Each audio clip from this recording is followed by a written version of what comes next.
Pulso at balita.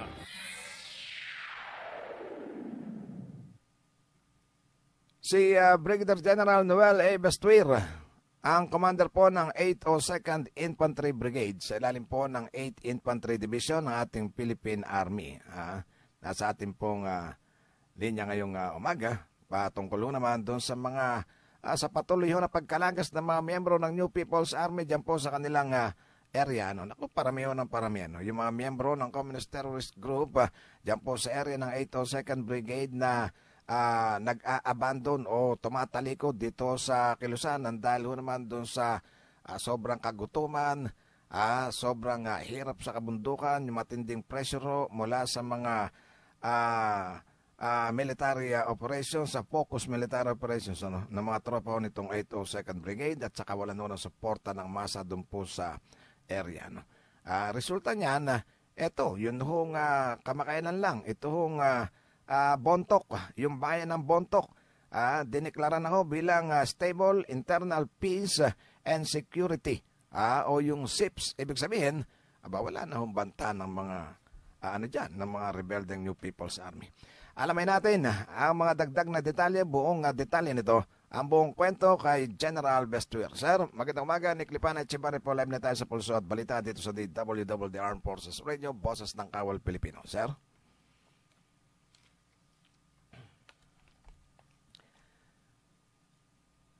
Yes, sir. Ng inyong programang Pulso at Balita. Oo, congrats, Itong Bontoc ay, kumbaga, deklarado na officially under stable internal peace and security. Dahil doon sa, kumbaga ito, bago i-deklara na SIP, sir, ano ba yung mga kinakailangan po ng mga requirements na kailangan pong ma-justify ninyo? Yes, katropang Nick, ayon doon sa Joint Implementing Rules and Regulations ng Joint Letter Directive number 02, series of 2024 ng between AFP and the DND at DILG.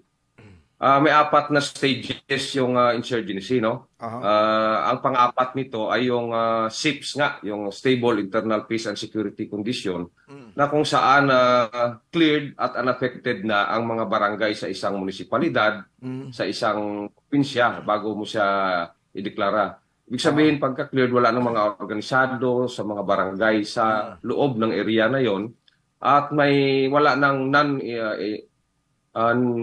non-violent activities or violent activities na na-initiate ng NPA sa lugar na yon at a minimum of 1 year. So sa bayan ng Bontoc sa Southern Leyte, 3 years nang walang violent activities ng NPA dyan. Wala na rin nare-report na binabalik-balikan yung lugar na yon. Bagamat may remnants pang gumagalaw sa area ng Southern Leyte, pero itong municipality ng Bontoc ay hindi na nila nababalikan dahil sa ayaw na ng ating mga kababayan sa kanila. So kumbaga kung meron mga natitira pa mga remnants kumbaga sa mga sa eskwelahan, parang parang salimpusa na lang. Yes, katropang Nick, kasi ayon nga sa mga latest surrendering natin, ang isa sa dahilan kung bakit naisipan nilang bumaba,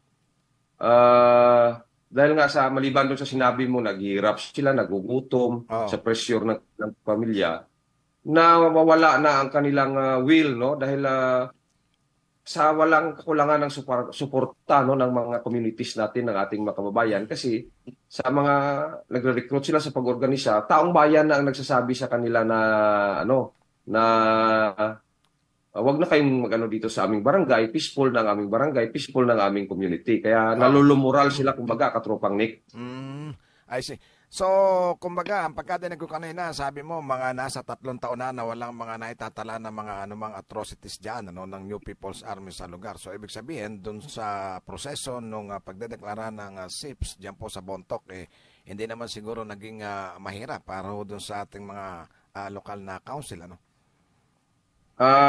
Tama po yan, katropang Nick, dahil lang nga dyan may SB resolution, ang municipality ng Bontoc, na nakalagay doon kung ano na ang estado no ng kanilang bayan as far as security concerns, no. Oh. At yun, acknowledge nila na ganito nga peaceful na yung lugar, and para focus na lang tayo sa i-maintain yung pagiging peaceful ng lugar na yan. So Oo. ibibigyan ko lang ng diin dito, Katropang Nick, no. Sige Ang po. pagdeklara natin ng isang municipality na peaceful, hindi lang yan ceremonial or kakibat nito ay ang responsibilidad no ng local government unit ng ating task force LCAC na panatilihin ito, no. At Okay. nandyan pa rin ang Philippine Army na ipagpatuloy no, na hadlangan ang balak na babalikan muli ng remnant itong lugar para tuluyan na talagang magiging peaceful at later on madidevelop itong mga bayan na to, Katropang Nick. So, kumbaga, joint effort na ito, no? Especially yung bumubuo ng cluster nitong NTF-ELCAC siguro, no? Yes, Katropang Nick, no, kagaya dito sa buong sa buong bayan ng Buntok, no, sa Southern Leyte. Oh. Lahat ng mga barangays nila, no, doon yung mga barangays na hindi naman apektado kasi parang 4 na barangay lang ang interior nito na nakikita natin na maaring babalikan kasi sa loob na talaga, kabundukan na. Pero yung pinagtutulungan ng buong munisipyo na i-monitor ang paligid para kung may mga makikitang lumalapit dyan, paali-aligid, ay malalaman na natin, no? At nandyan pa rin ang ating tropa, ang tropa ng kapulisan, na i-ensure no, na mas-secure ang ating mga kababayan sa kahit sa mga liblib na lugar na yun, nandoon pa rin naman ang ating... Mukhang nawala. Yan. Andyan na siya ulit. Dali lang, Pulso at balita.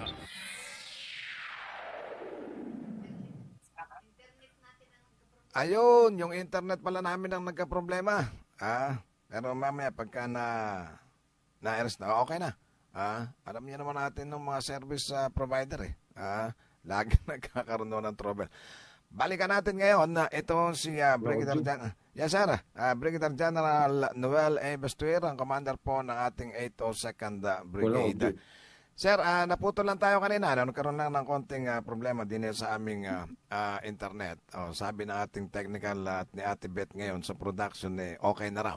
Naputol tayo, sir, dun sa tanong ko na ano yung mga possible advantages na maaring i-expect ko ngayon ng mga residente po ng Bontoc ngayong sila ay opisyal na sinailalim sa SIPS.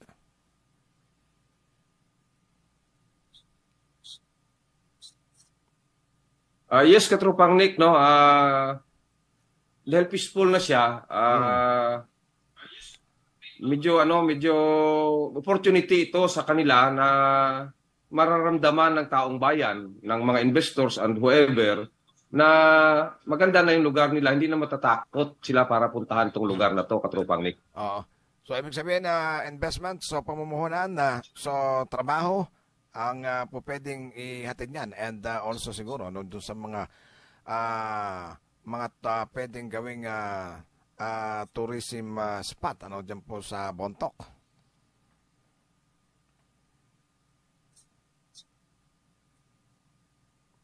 Yes, tama po yung Katropang Nick dahil maraming potensyal itong mga bayan natin dito sa Leyte, sa Southern Leyte. At yun nga, ang isa sa hadlang dyan is yung apprehension ng mga investors, ng iba nating mga kababayan para bisitahin itong lugar na to. Hindi nila nakikita na peaceful naman na itong lugar na to. At ito, ang deklarasyon ay magpapatunay niyan na peaceful na nga yung lugar. Palagay ko, mawiwili ngayon ang mga bibisita dyan sa Bontoc kapag kagaya, narinig itong ating usapan.